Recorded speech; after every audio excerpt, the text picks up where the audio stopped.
ప్రపంచానికి తెలంగాణని గేట్వేగా మార్చాలి అన్నదే తన స్వప్నం అంటున్నారు తెలంగాణ సీఎం రేవంత్ రెడ్డి. ఇందులో భాగంగానే తెలంగాణ రైజింగ్ 2047 విజన్ డాక్యుమెంట్ రూపొందించామన్నారు. 2047 నాటికి $3 ట్రిలియన్ ఎకానమీగా తెలంగాణ ఉండాలి అనేదే లక్ష్యమన్నారు ముఖ్యమంత్రి. దీనికి ప్రజలంతా సహకరించాలి, ఈ లక్ష్యాన్ని చేరుకుంటామనే విశ్వాసం తనకుందన్నారు రేవంత్. సికింద్రాబాద్లో నిర్వహించిన తెలంగాణ ఆవిర్భావ వేడుకల్లో ఈ కామెంట్స్ చేశారు సీఎం. కాదు, ప్రపంచానికే తెలంగాణను గేట్వేగా నిలబెట్టాలన్నది నా స్వప్నం. దానికి మార్గం తెలంగాణ రైజింగ్ 2047 విజన్ డాక్యుమెంట్.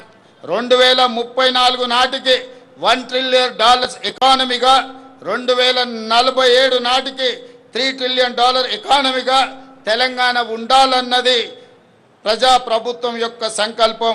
దీనికి ప్రజలందరూ అండదండలు కావాలి. మీ అందరి సహకారం, ఆశీర్వాదంతో ఈ లక్ష్యాన్ని చేరుకుంటామన్న విశ్వాసం నాకు సంపూర్ణంగా ఉన్నది.